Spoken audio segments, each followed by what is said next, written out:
Wonderful. May we start? Can you confirm that you can hear me? We cannot see the chat right now, so if you could someone could just jump in from the remote connections and tell us, yes, we can hear you. That would be lovely. Yes, we can hear you. Wonderful, thank you. Okay, so let's start. I'll try to be as close as possible to the screen.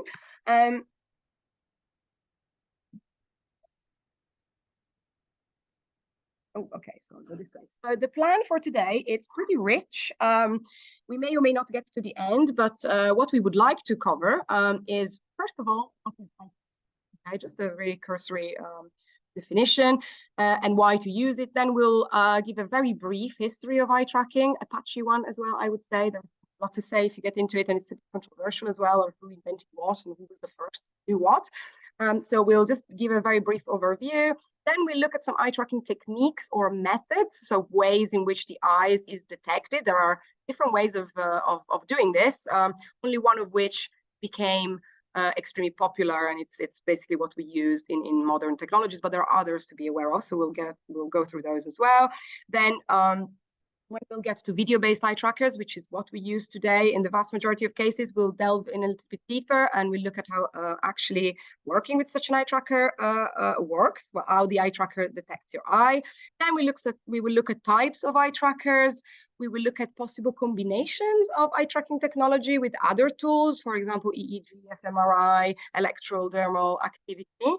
Then we will talk about some examples. We've chosen marketing and reading. Well, reading, I think we did a good thing considering the Mentimeter results, because generally linguistics and applied linguistics researchers might be interested in reading processes, and reading has been really linked deeply with the eye tracking technology development anyway, and in marketing because it's a very broad field of application. And then we will look at eye tracking visualizations. We'll just show you what kind of visualizations you can export and you can use to communicate your findings. And then if we have time, and that's a big if, we will look at eye tracking research tips, including introducing calibration and basic eye tracking measures. However, if we don't get to this point, don't worry. As you can see on the slide, this is next month's topic, so we will go into that in a lot more detail anyway next time.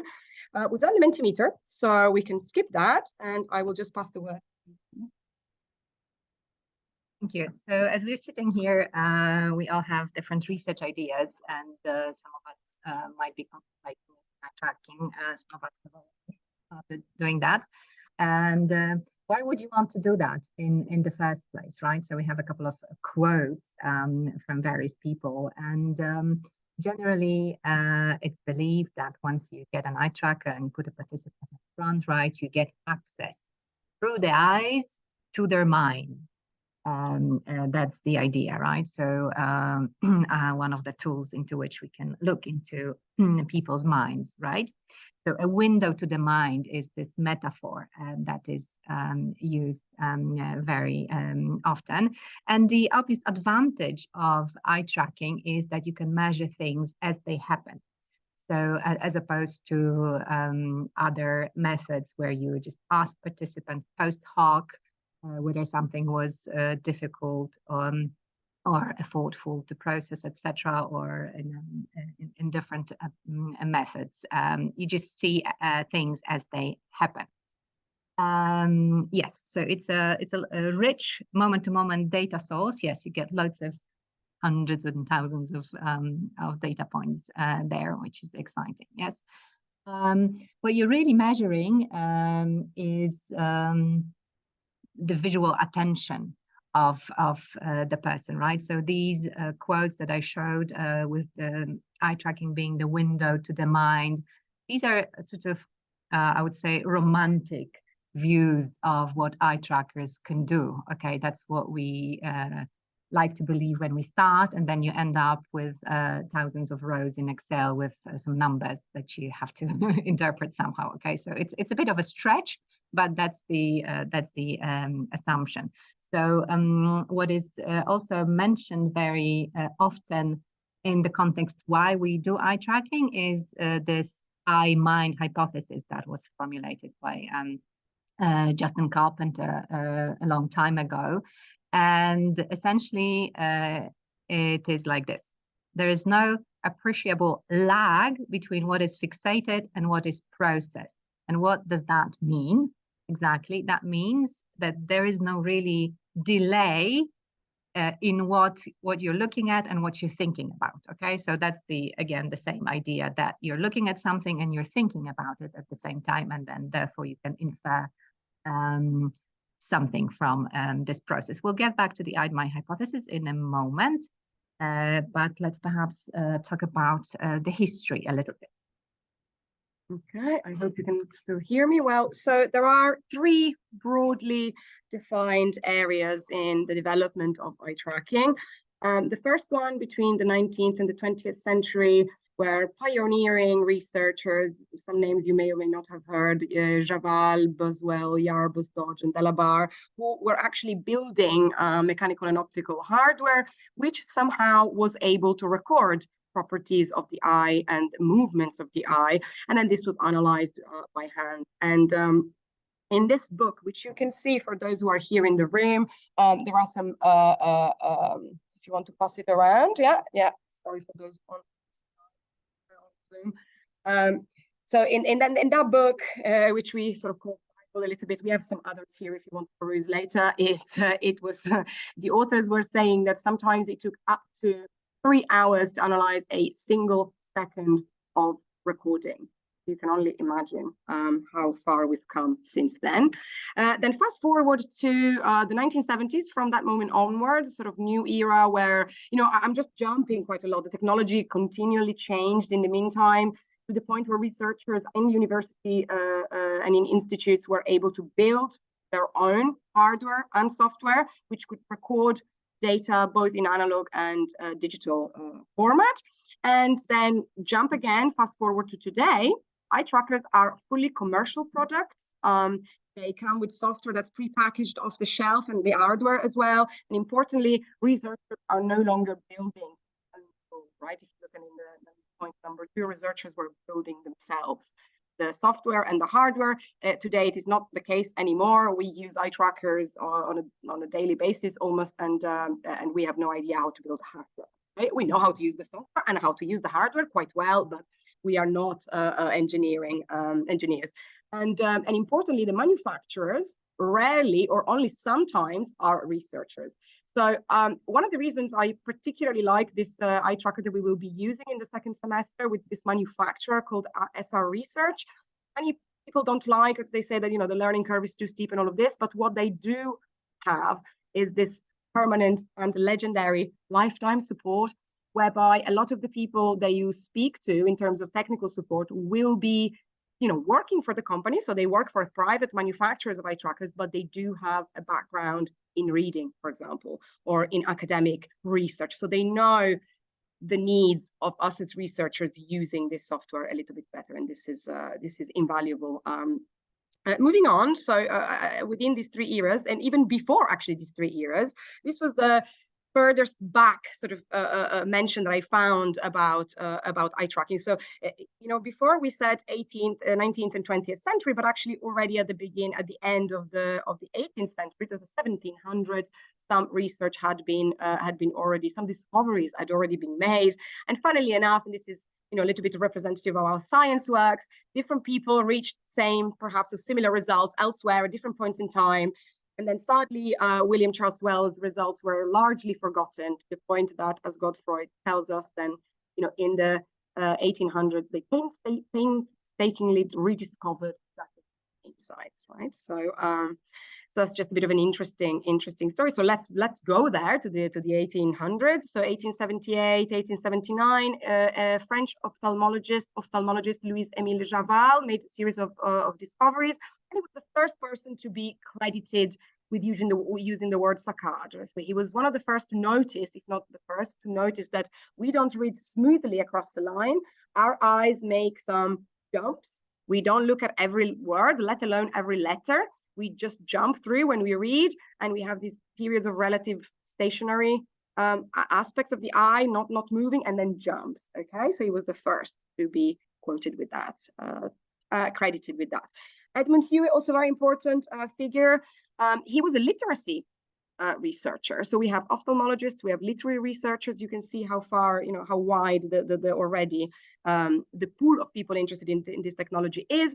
He actually invented the first eye tracker who could track the eyes continuously, so not just a point in time, but continue to monitor eye movements as they changed over time, which is crucial to what we do today. Generally, experiments are, from a few minutes to almost hours long. So we need to have that continuity. He was the first person who created this machine himself, and he ran lots of experiments that ended in his book, The Psychology and Pedagogy of Reading. Again, reading, right? We saw it in Jabal, we saw it now in Huey, so you can really start to understand that actually sometimes people who were interested for whatever reason, ophthalmology, pedagogy, right, in reading research, were really the people who actually advanced, right? So it makes sense, even if you're not a linguist interested in words, in looking at the history of reading.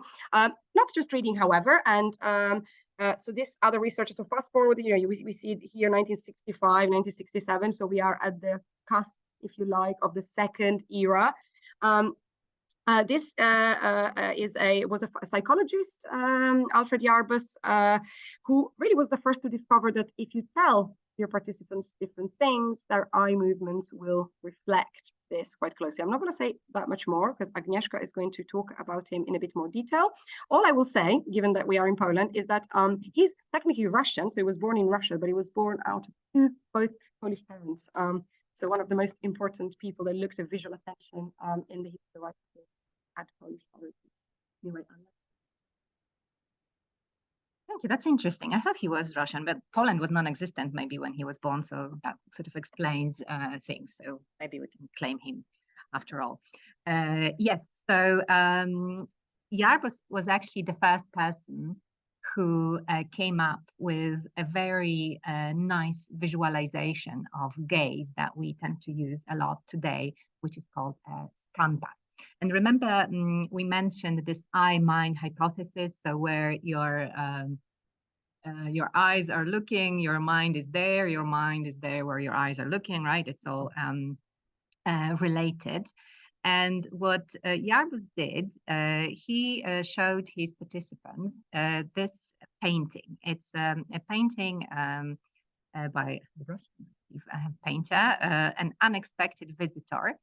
So what we can see here, and maybe while you're looking at this painting, you're thinking, oh, okay, I'm just looking and I sort of see what's there, but your eyes are doing something much more precise, and I'll show you a couple of visualizations in a moment of the ScanPath that Yarbus collected. Just a few words about this painting. What you can see here is a man who was in exile in Siberia, still very common in Russia, right? So it was 19th century, still can expect the same thing now.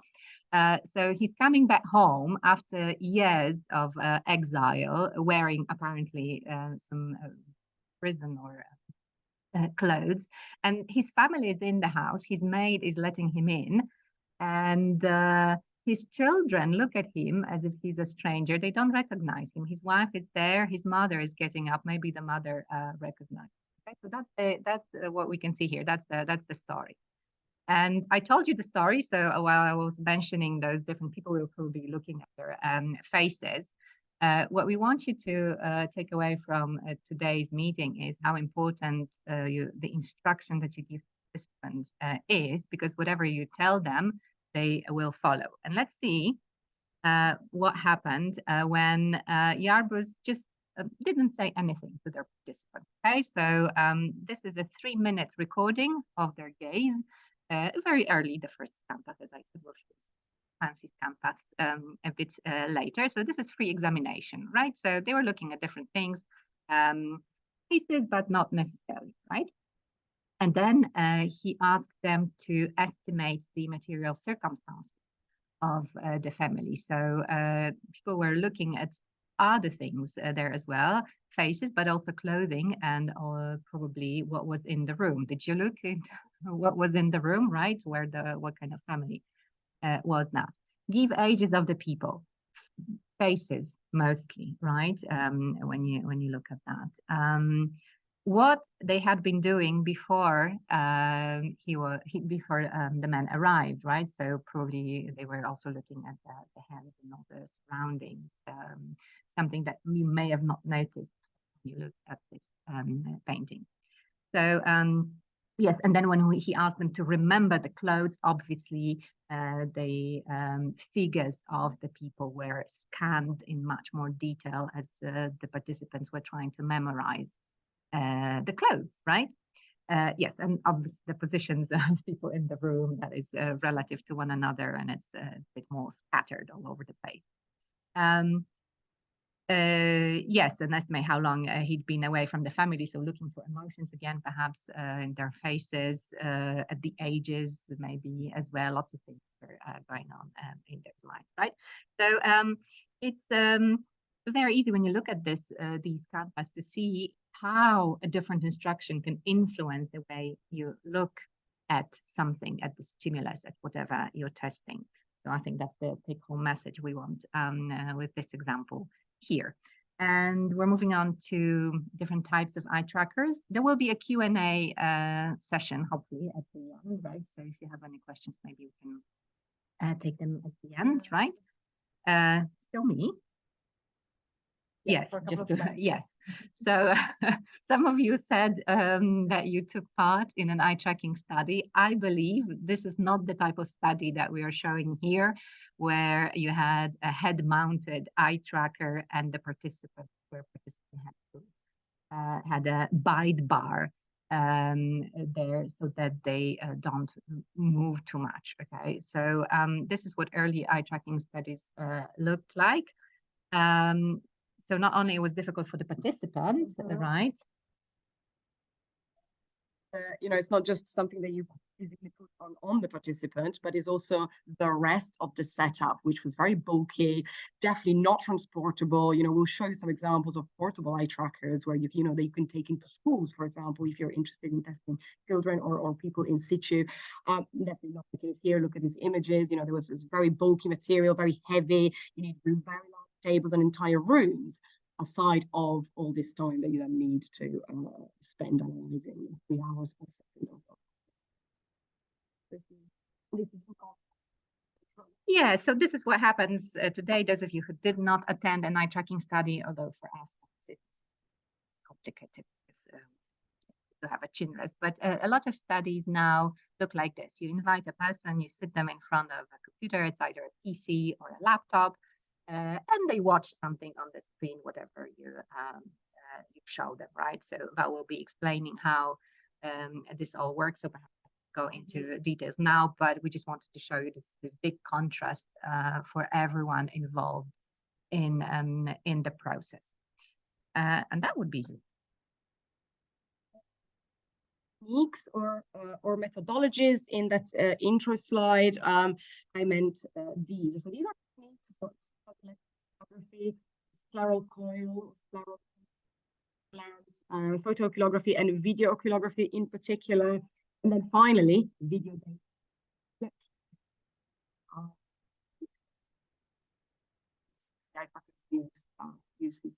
Use today. So we're going to go through each of them briefly, just to show you some fun pictures. So this is, this is from a book from Furman and Wood, 2012. So just to say that, these technologies are still applied. They haven't disappeared. They're just used not in the social sciences, more in the medical field. So electrooculography involves basically an electromechanical device with sensors that you place on the skin. Not too dissimilarly from EEG, sort of records the electrical potential differences of the skin surrounding the ocular cavity. However, this particular method is unable to distinguish between eye movement and head movement because both produce electrical current. So it's a measure that it's a technique that has been sort of abandoned and has not been used substantially study language, for example. And one technique that I find particularly interesting is the scleral coil, one of the most precise out there, but has some major disadvantages that you can probably already surmise from this picture. So it's an electromagnetic device. So far, we've seen an electromechanical device. Now we look at magnets. So it consists of a lens which has either small mirrors inside or small coils of wire. And the wire, so it's larger than your cornea, larger than your pupil. And this is because otherwise it will slip. You have to apply it, and applying it takes time and practice. And most importantly, wearing this thing causes discomfort. However, it's placed so close to the eye that it's very precise. So it's not just the actual lens. You have the wire or the coil, which then is connected to a magnetic to a machine that maps your eye movements to the changes in the magnetic field, right? So interesting technique. However, highly sensitive, highly precise, but really invasive because it does cost you some discomfort. So again, didn't find much fortune in the social sciences. With video oculography, we're getting there a little bit more. This is an optical motion capture device that uses a variety of techniques to try and figure out where your eye is in the space, including detecting features of the eye as it moves. Remember this, because this is going to be very useful in a second as we get to the video-based eye trackers. However, the eye movements were typically recorded on tape, and so you have to inspect this tape manually, frame by frame, which is expensive, tedious, expensive in terms of time, tedious, and also error-prone, and you're limited to the rate of the device, right? So again, although we're getting there in terms of the actual technique used to detect the eye, that's not what is more commonly today. What you see on screen now instead is for the video-based corneal eye trackers. Generally, they basically use an infrared light source, which is invisible to the human eye, and a video recording of these eye features. That's why it's called video-based. It's non-invasive. We cannot even see the infrared light and can be very precise, provided that you calibrate and then that certain things are in place. So for this reason, it has become the golden standard of eye tracking technology today. Let's have a look at how it actually works in a nutshell. So you have a set of infrared light. Here it's called IR illuminator, infrared illuminator. It is often called array, so an infrared array. And that is because, I am not, okay, yeah. And that is because, right here, and that is because it often has way more than only a single light, right? At least 12 sources of light. These sources of light are fixed in this position, and they bounce this infrared light, invisible and innocuous, completely innocuous light on the eyeball of the person in front of the eye tracker, and the light bounces back. And at this point, you have the camera here, which films the eye, and you can see a picture of the eye here, of a real eye. And then through the camera, the event detection algorithm, what it does is basically tries to identify features of your eye. You can see two of them here. These are the most important ones. One is the pupil, which in this case has been clearly identified and filled with the color blue, as you can see. And then the other one is the corneal turquoise little blob, if you like, that has this cross, right? Remember this cross, as we'll talk about that in much more detail later. And then here on the right, I just put a picture of a section of the anatomy of the eye, just to remind you that the pupil, which you can't really see, is the black. It's darker. It's the blackest part of the eye here. Then we have the iris, which is the colored part, and importantly the cornea, right, which is this lens that is the outermost part of the eye. Right, so this is why it's called the corneal reflection. Now, this corneal reflection is also called Purkinje image. Here I say it. Here I will not say that again. I usually call it the glint or the corneal reflection if I want to be a bit more descriptive. It's not just about corneal reflection, however, it's about the corneal reflection, right, relative to the location of the pupil center. So two things: the pupil is identified and filled with blue, right? And then it's how eye tracking sees it anyway. And then what the eye tracker does, it tries to identify what the center of the pupil is, and it creates this vector, so the distance between where this corneal reflection is, which is generally on the edge of the pupil, generally but not always. And then it is the change in space of this vector, as you can see in these pictures here on the left-hand side, as you move your eyes, right, to different corners, for example, of the screen. Let's assume that you are administering your experiment as a series of stimuli appearing on a screen, right? So depending on where on the screen you look, this relative distance will change, but it will remain relatively unaffected by head movements, right? Unlike this electrooculography, for example, system. So now, quite predictably, this technique of detecting the eye movement is called pupil center corneal reflection, PCCR. So you may see this technology that you may hopefully use one day or already have used, called PCCR, called video-based, called corneal reflection. They all refer to the same thing, what we are using today. So important things to take home message is corneal reflection is key, right? But possibly even more important, calibration is needed with these types of items. If you just put someone in front of the computer, there's the data collection will not be precise. You must calibrate first. And calibration is a procedure that we'll talk about in a bit more detail if we do get time later. If not, definitely in the next class. Anyway, it's a procedure that you implement before you start collecting data, where basically you teach the eye tracker to get used to the anatomy and the physiological characteristics of one's eye. We are all different. Some people wear glasses, some people don't. Some people have eye conditions, some others don't. So calibration is essential as the first step to provide good quality data, right? And we will get our hands the second semester. You will, if you come, you will get calibrate. We'll try to calibrate each other.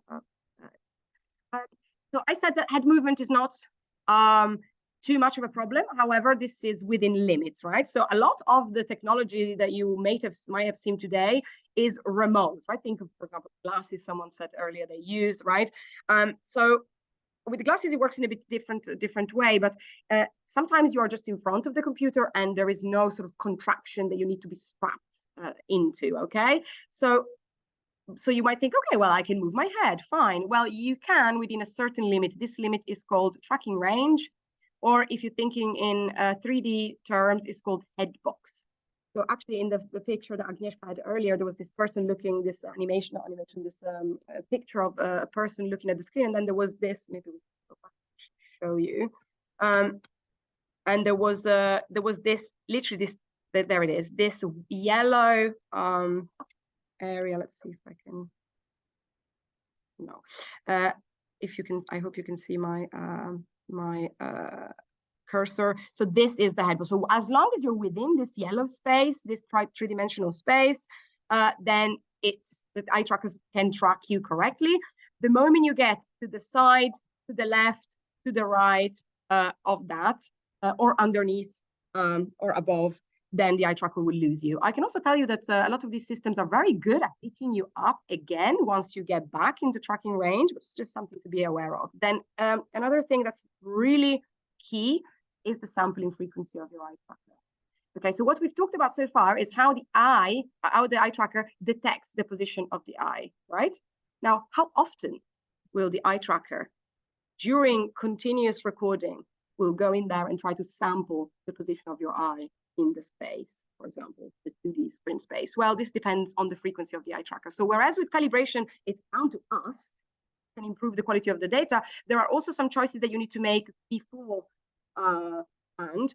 So for example, if you're doing reading studies, we recommend, well, generally it is recommended that you pick quite high frequency eye trackers. So we use the 1000 plus. Sometimes this is in the name, the clue is in the name. So an iLink 1000 will sample the position of the eye 1,000 times every second. So that is every single millisecond. We will also see this SMI 250 that samples the eye position on screen 250 times per second, which if you do the maths is about every 4 milliseconds.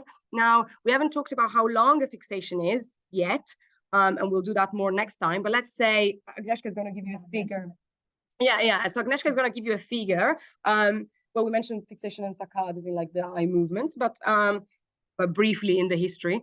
So anyway, so if a fixation is anything between 100 to 500-600, let's say, right? How many? If an eye tracker samples the eye movement every 4 milliseconds, that gives you quite a bit of confidence that it will be able to pick up a fixation that is 250. milliseconds long, right? So frequency is very important, but you don't always need it, right? If you are, for example, interested in generally in a website usability, yes, of course, or marketing, that perhaps less precise will be okay. It really depends on the design. And then I just wanted to mention that you can also record. So we said all of this about detecting one eye.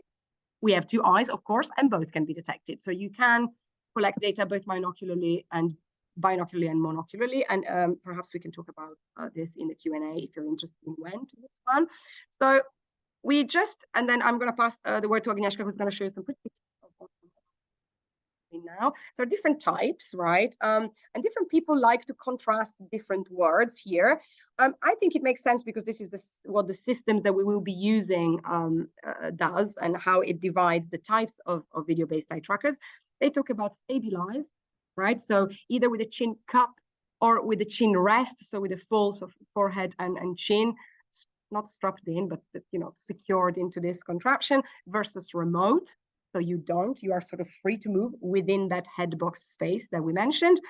As Agnieszka mentioned earlier, they can be head mounted still to this day. So it doesn't have to be that contraption in the black and white picture, but it can be still sort of, you can have a helmet with the eye tracker positioned in front. Oftentimes they are table mounted. They can be freestanding, or they can be attached to the screen. They can be tower mounted. We have pictures of that as well. Very often for portability solutions, they will be mounted on a laptop. And when you can, if you don't have, if you don't need to go into schools or in situ, but if you can invite people to the lab, we would recommend to always to use a chin rest for precision purposes. And now I'll just pass on the word. So I'll show some fancy pictures. Thank you for actually talking about them. So yes, so we'll show you a few eye trackers. What I'm showing here is an SMI Red 250, an eye tracker which we have downstairs here. It was a very good eye tracker. Unfortunately, Apple decided to buy the company, and now the company is non-existent.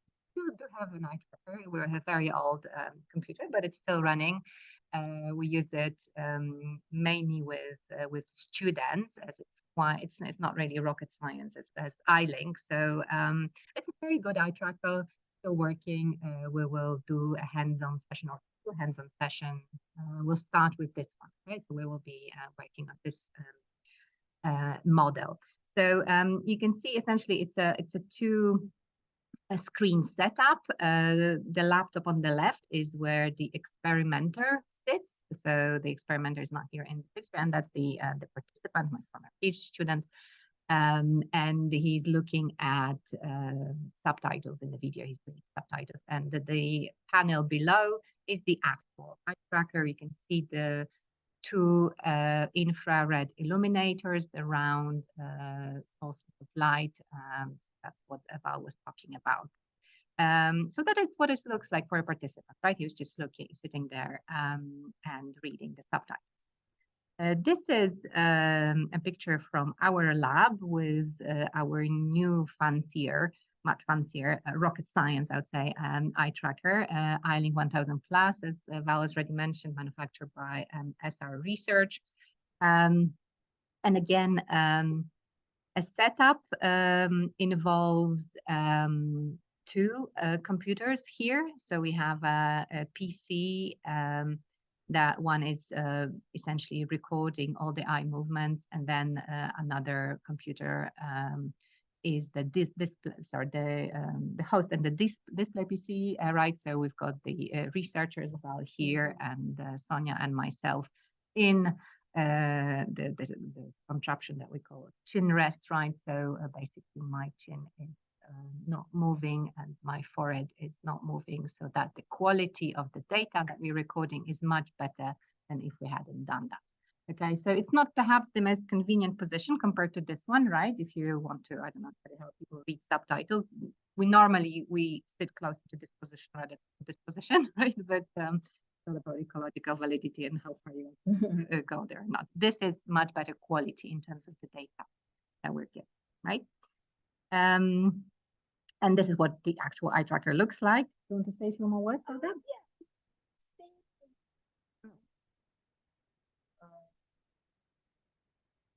Okay.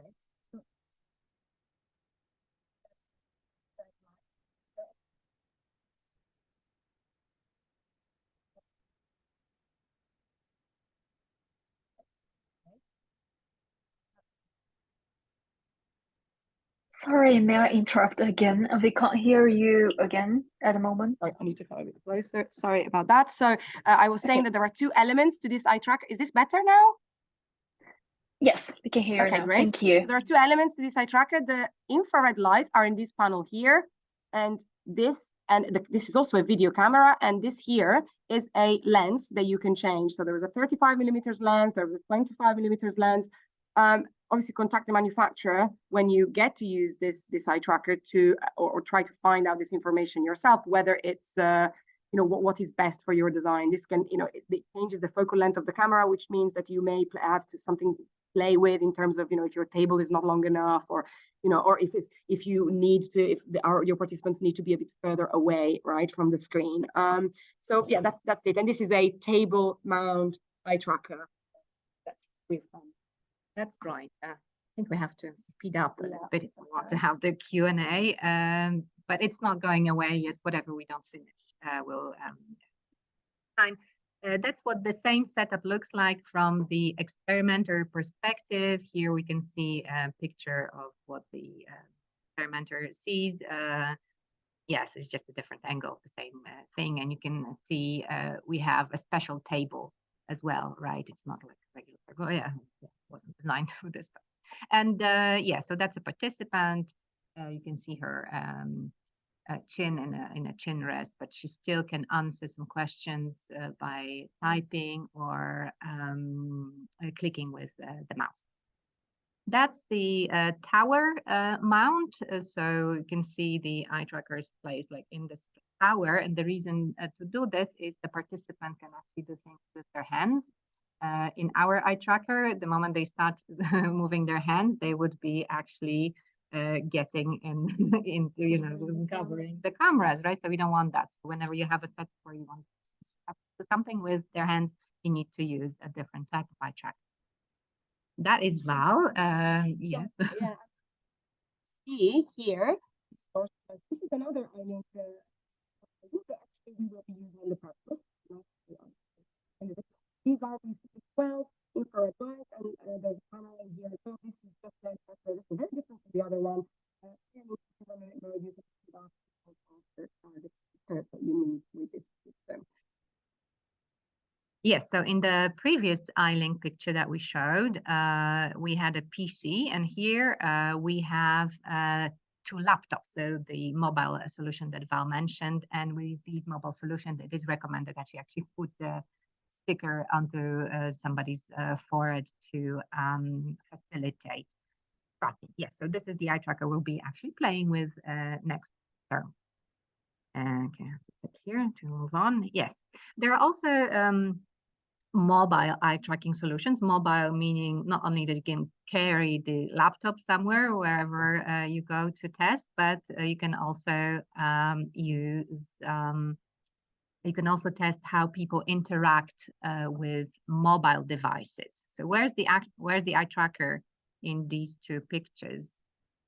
If you try to, yeah, clicker is not here. Okay, so this little panel, that's a Tobii eye tracker this time. So this little thingy allows you to either put the tablet here and then have participants look or do things in the tablet, and they place the eye tracker right here, or a mobile phone. We did a study on how people read subtitles on mobile devices.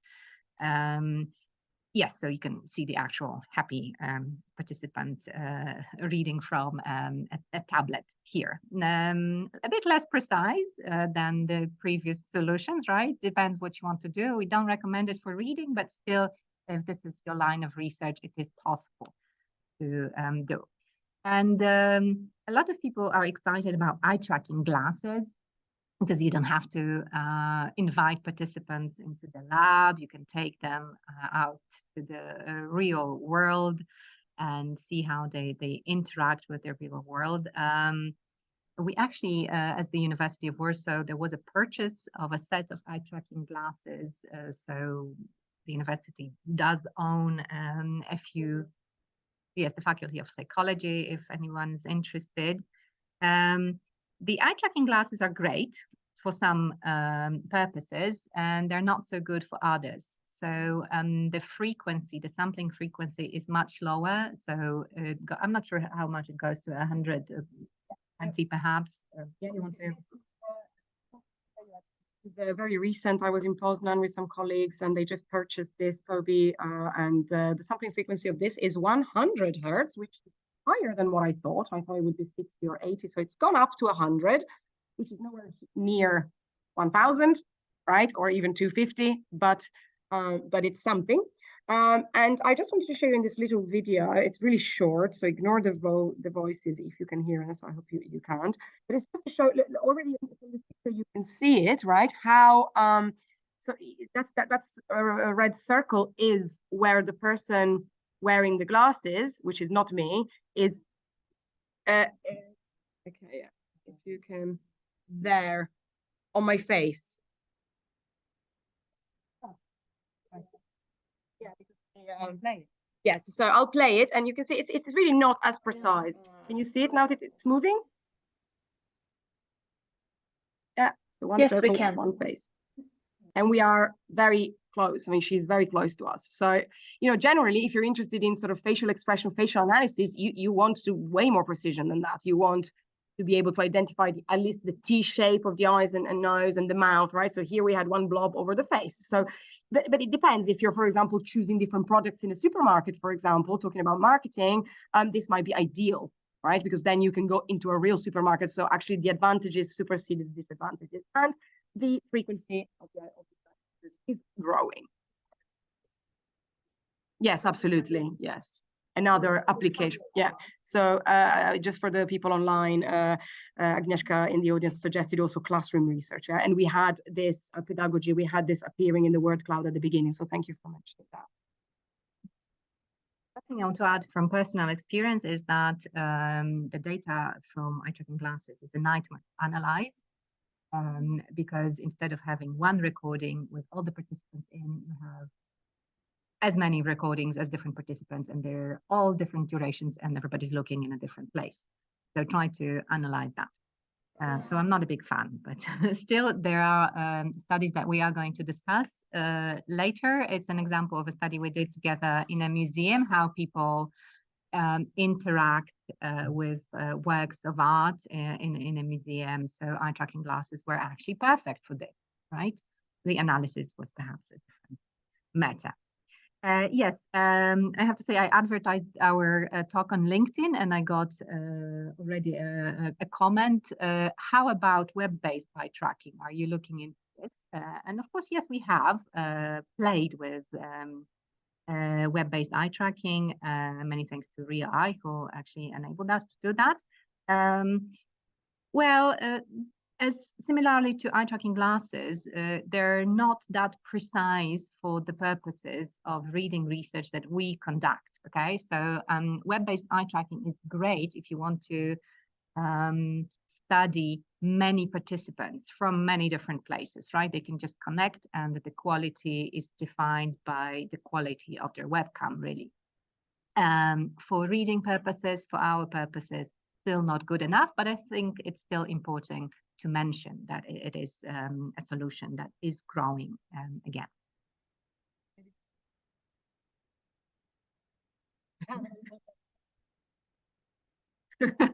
Well, hopefully not.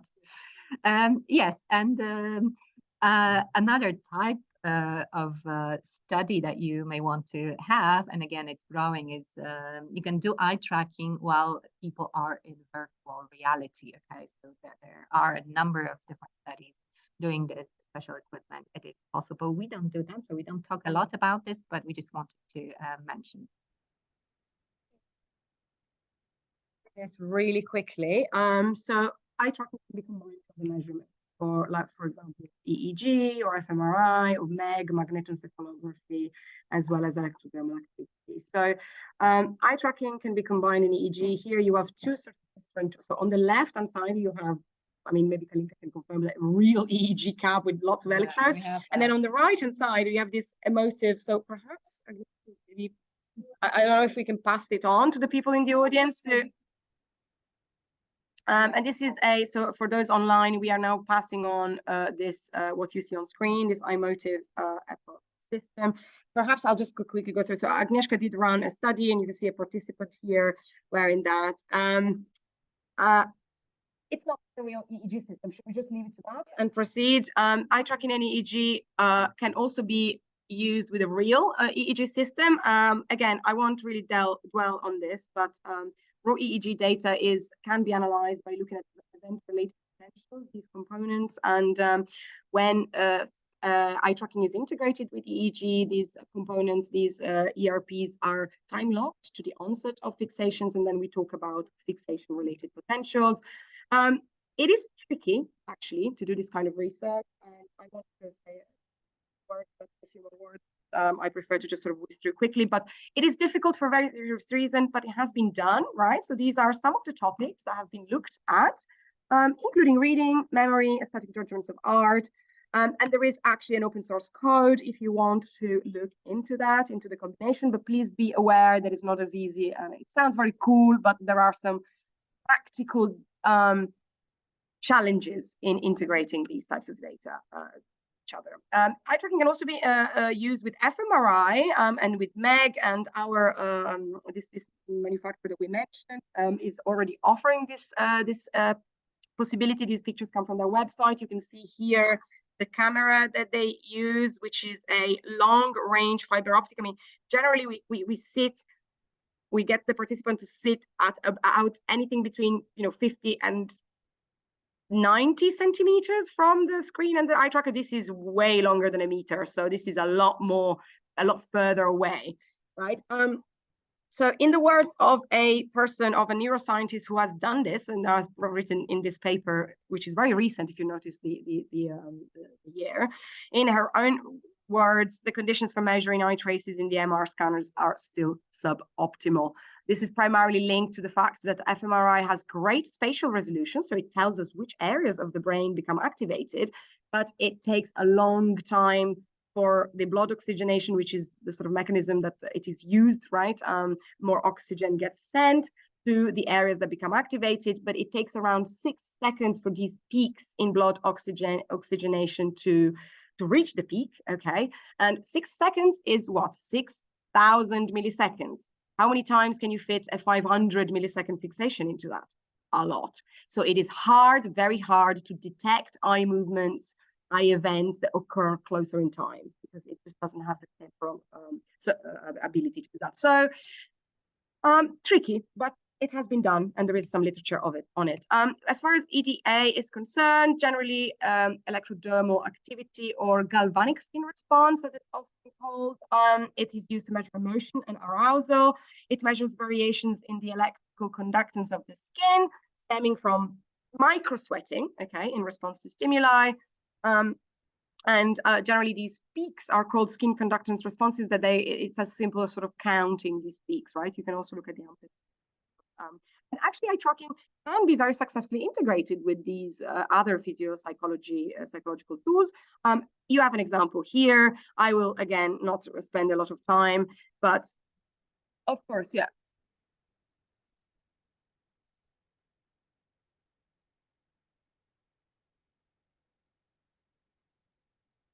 No. This is that's thanks for the question. So electrodermal activity is another, like fMRI. You can use it on its own. So electrodermal activity uses by putting a little electrode that generally you place under right, measures arousal, emotion. For example, if I show you pictures of food, like in that next example, right? So, but this is separate from the eye tracking. So perhaps let me just get to the next slide where you can see small. I'm so sorry, but it's just to exemplify that. They joined together eye tracking measures, right, with this skin response, as you can see here, the skin conduction response under. So it's a totally different. fMRI could be used as a standalone tool. Electrodermal activity also is a methodology that can be used alone, but in combination with question, right? But it's not, yeah, you're not trying to link the two methodologies, you just use them together.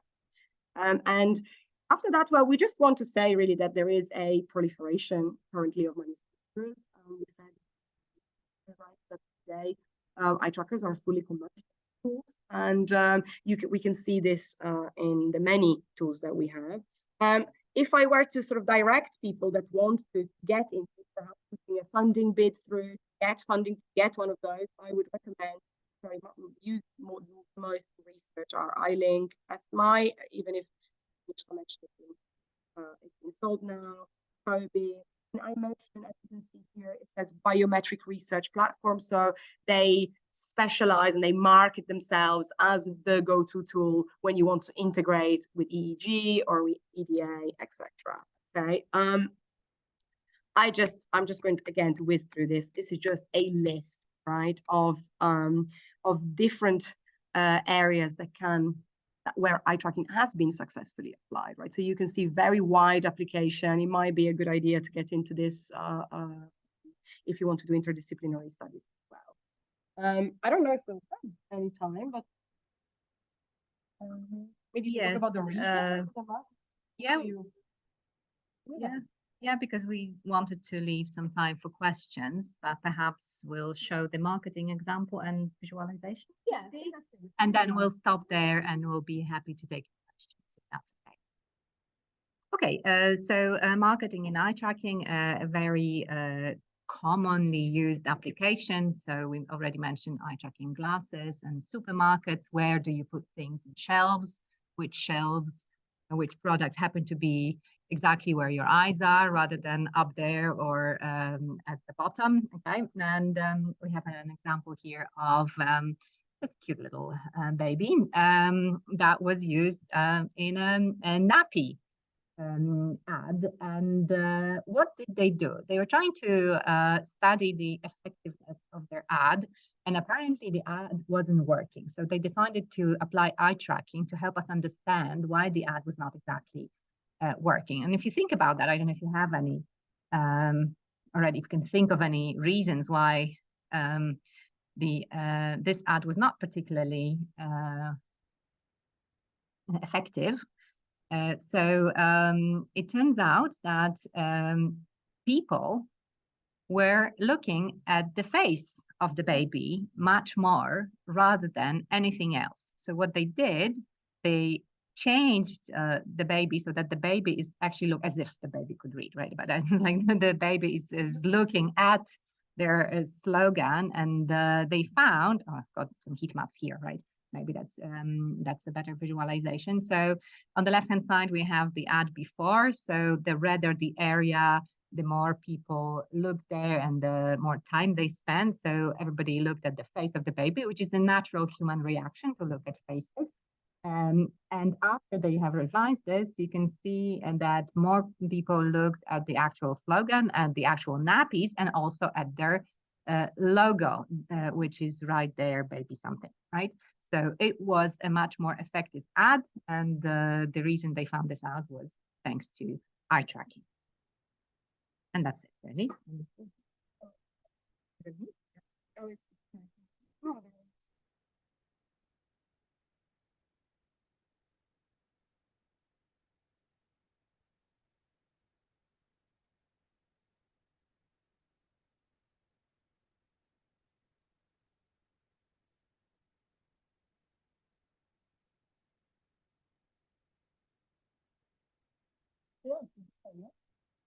You mean the pile of nappies?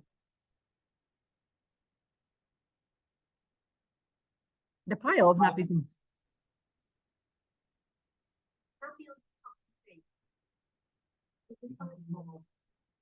Yeah, but as you can see, I don't think that it really mattered because people don't look there.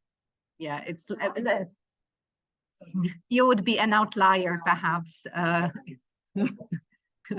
Okay, maybe a parent or something more interested in the content. Well, that's a different maybe. Let's not get there. Bartek?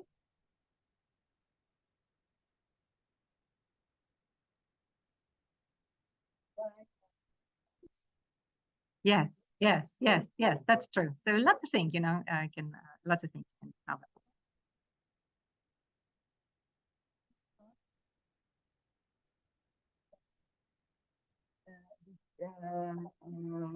heat maps. Yeah. So in terms of the visualization you can get out of these systems, a very, very, very useful, in my opinion. And you can you can see, yes, and we can, this is a slightly different scan path than what the system that Jarbus had at the beginning, which wasn't able to differentiate between fixations and saccades. Here you can see the fixations. These are the dots, right? For example, in the top.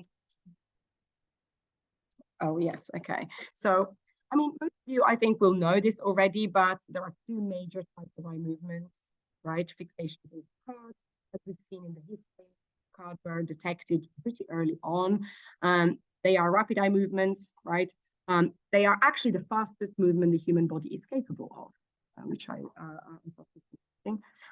And they can be forward saccades. So in languages like the European languages, most of us, I assume, speak, we move from left to right. So a forward saccade goes a bit right, whereas a backward saccade goes in the opposite direction to reading, and it's sometimes called regression. Well, often is called regression. Fixations are movements, well, are period of a relative stillness of the eye, okay?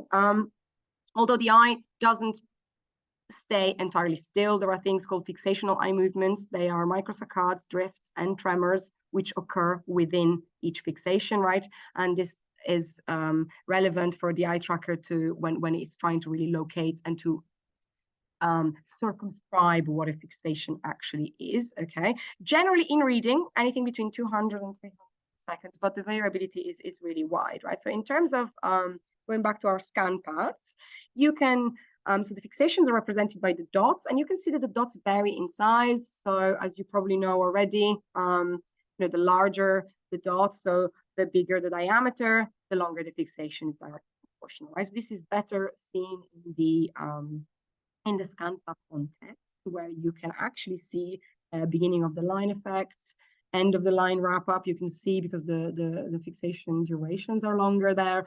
And then the saccades are represented by these lines, right, in between the dots. So both on video and for text, this is very useful, and it can be animated as well.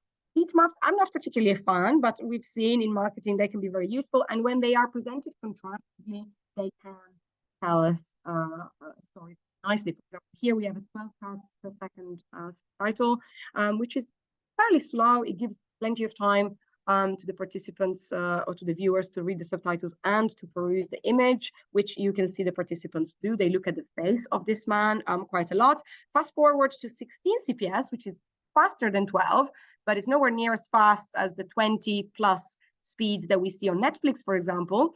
And you can see that this, you know, the heat map is showing us quite clearly that participants tend to concentrate on the subtitle area to the detriment of processing faces. So it can be quite useful. And the so-called F shape, I don't know if you ever heard of this in usability testing, in website analysis. They discovered that when you present, you know, information on a website, people don't read with the same amount of attention from start to end. They tend to read the first 2-3 lines, and then their attention tapers off. And you can see this in the change of color, right? And it forms this sort of typically called F shape. So heat maps can be useful to visualize that. Focus maps, I've never used them a single time, but they do exist. And this is like sort of the opposite of a focus of a heat map, right? You just black out everything aside of what was most looked at. So you have an example for text and for subtitled video. And then probably our favorite, so I'll play this as I explain, is a type of visual visualization that involves video. You may or may not have this, but even if you have text, you can play as a video, so you can replay the gaze of your participants. Now here in this video, we are showing subtitles that are extremely fast, 28 characters per second, right? We saw the difference between 12 and 16. So look at, can the participant reach the end of the subtitles? Sometimes yes, sometimes no. So this kind of visualization can be an excellent tool if your effects are so large that they are visible to the naked eye. Sometimes, you know, when we do this word by word level analysis, you have to actually get the data out and analyze the data statistically to find differences. But the difference is so huge. Look, every year, even in a short subtitle, oftentimes the participants do not reach the end, right? The subtitle disappears before they can finish reading it. Generally, by this point, everyone is totally ignoring me and just looking at the cute penguins. So I think we can move on. And I mean, it's 1:45, so if people have questions, perhaps we can just take the question and just skip sort of to the. Oh, what is that? Oh, yes, I just want to skip and to get to the end of the presentation. Because I think we can finish here, so we have 15 minutes to take questions. And perhaps we can go to the slides. Yeah, so thank you very much for listening. And if you have any questions, either via chat or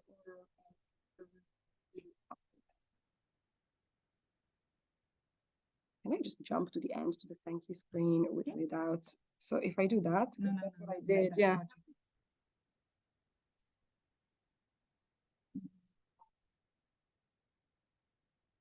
So we have to just. Yeah.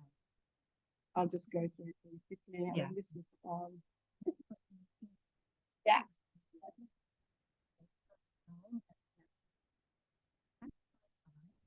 Oh, it's perfectly legible. Yes.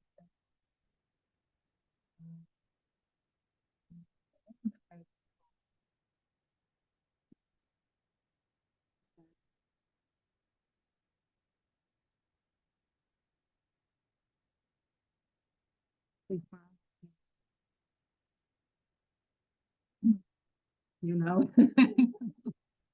Yes. Geography. Yeah,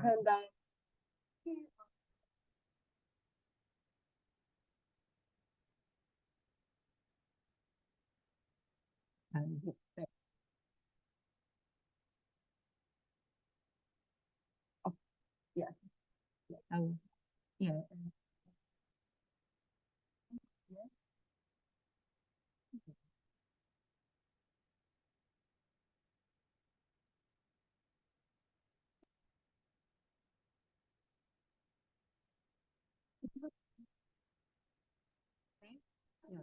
Yeah.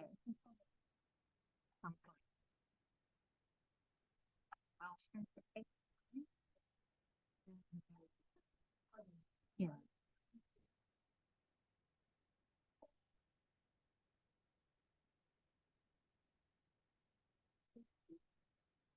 We have our emails here. No. Excuse me, but if there are any questions from the audience inside the room, we can't hear anything. So basically, we don't know what's going on. I'm not sure about others, but We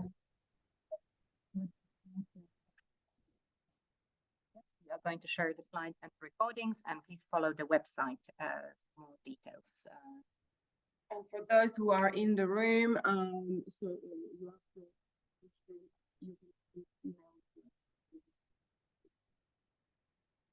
yes.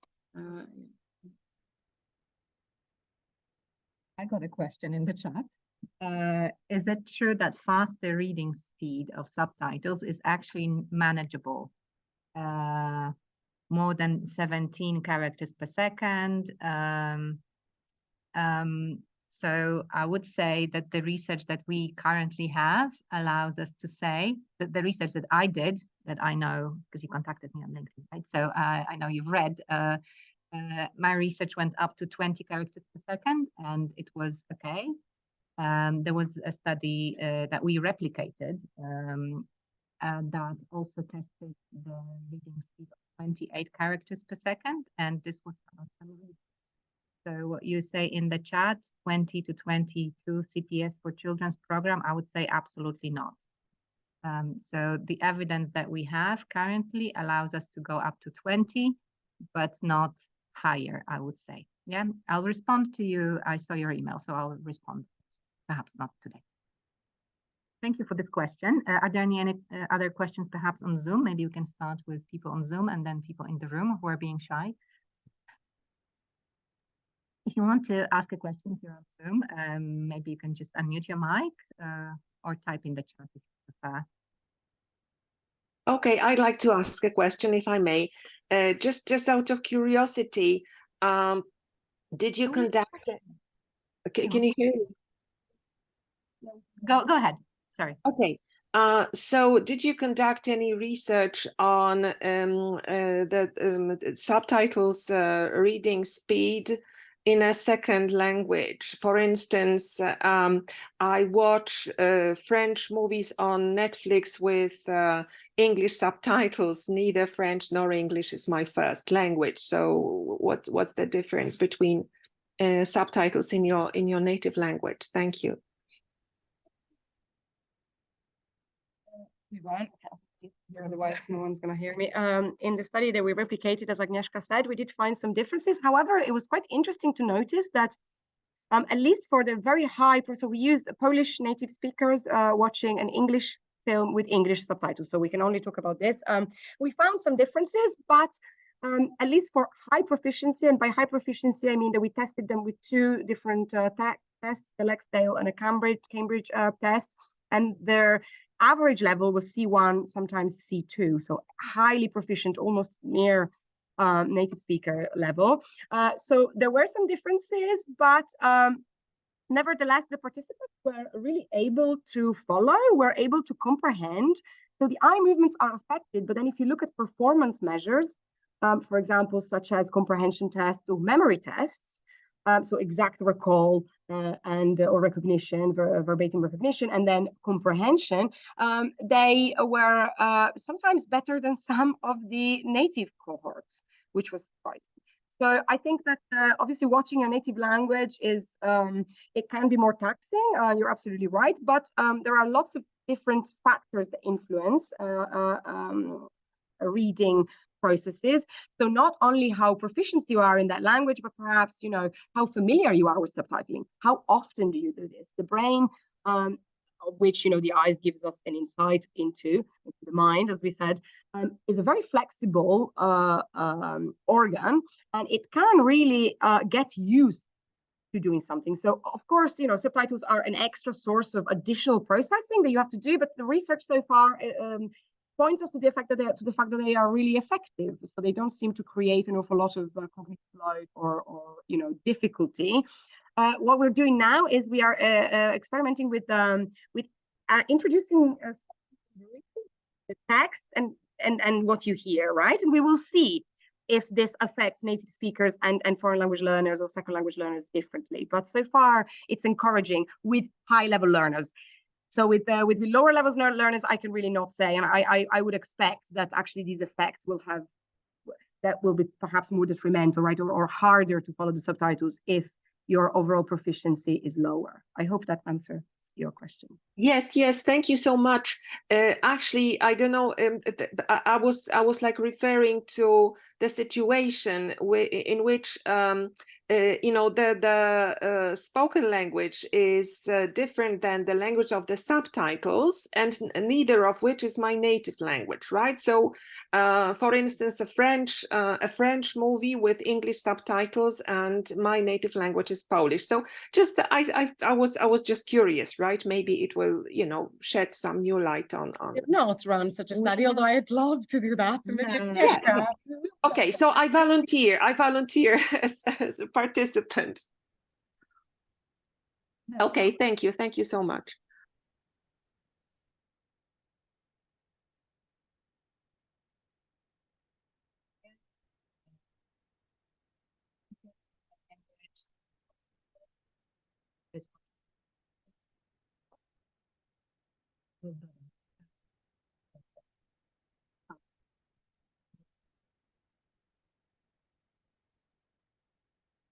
Stay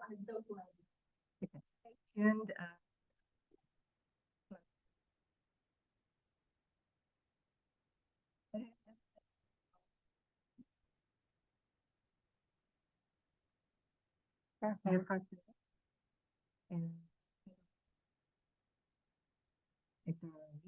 If not, we'll talk for an hour and a half. Yes.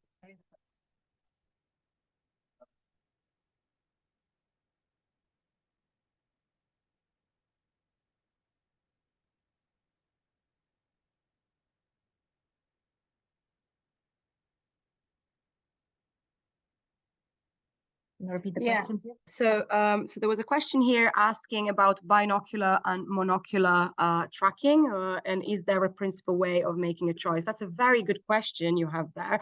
And actually, we only recently, so there's many things to think about. What is your dominant eye? So we used to do a little test as soon as someone enters the lab, right? Before we start testing, just to know what's the dominant eye, because we do have an eye that is preferential, right? So that could be a principal way of doing it. Or, however, what I see in most published research is, even if they record the data binocularly, as you said, then the data, the report is also from the right eye. Okay. However, I mean, we had to collect the data binocularly, right? Because we wanted to analyze microsaccades in a different study. So we did this because, and you need binocular data to then extract the microsaccades. So we already had this, which posed a very interesting question. Which eye do we pick? And now the thing is, so although I see in a lot of papers, it's a lot easier to just say, well, we recorded data and present the data always for the right eye for all participants. However, what if, people have different eye conditions. I've seen all sorts in testing over 200 people just in the last year and a half, right? So sometimes the quality of the right eye is suboptimal. And either you do a lot of fiddling, gaze, move the gaze and all this, or you could just use the left eye. And I couldn't find anywhere any explanation as to why not to do that, right? But then at the same time, as you said, I noticed what you're saying, that in the papers, they mostly say only the right eye, right? So this is, in principle, personally, having perused the quality of eye tracking data from all angles in the data set that you export before you start recording data in the calibration models, I wouldn't say that there is any major, that I know of anyway, which sort of my position might change if I learn that there are real reasons why we shouldn't track the left eye in situation where you're tracking binocularly and the right eye quality is very poor. For example, we collect data on subtitles. I don't know what kind of research you do if you use words, but our words are positioned at the bottom of the screen, right? And when you calibrate, you may have top and bottom corner calibration. So for us, it's a very, data quality is very important, given that our stimuli of interest are generally at the bottom of the screen. So it's something that it could be the right eye is very bad quality. Why not use the left? And now we have we found finally some in one of these manuals, I believe, that one of the advantages of binocular is that the eye based on I hope this worked about the very much. Thank you. Anything else?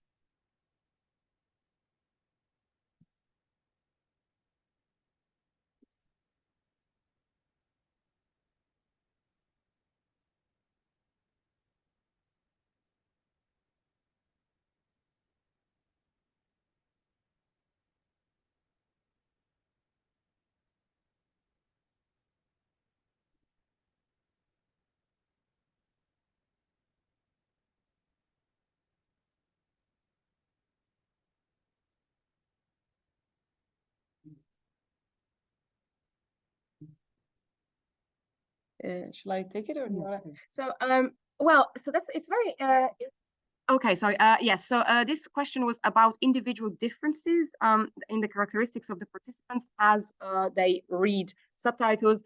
And the question mentioned that perhaps, people read subtitles differently depending on these individual characteristics. So how do we sort of take that into account when we do eye tracking research? Well, as you said, collecting data from, the more participants, the better, of course. However, it's interesting how, there are also there are characteristics typical of the individuals: working memory, language proficiency, experience with subtitles, okay, status, hearing versus deaf, okay, age is a huge, yes.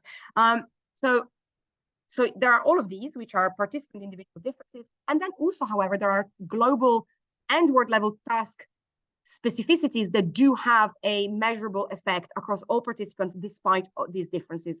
In terms of properties of the words, word frequency, word length, across, so even if we assume that the participants have these individual differences, which certainly exist, and I totally agree with you, should be more overtly taken into account by research. We are looking into this right now, in fact, crusade that we're fighting.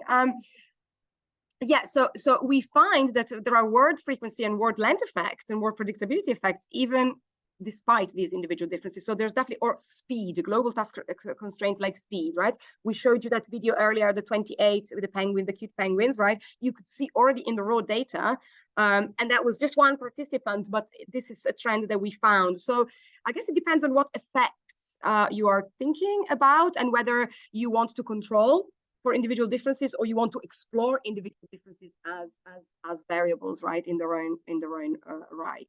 But you're absolutely right, and I think we do need to take them into account. Generally, what you do is you have pre-test, pre-eye tracking, the working memory, and all of this, and then you can add this in the statistical modeling account for individual variability. And then the last thing that you can do is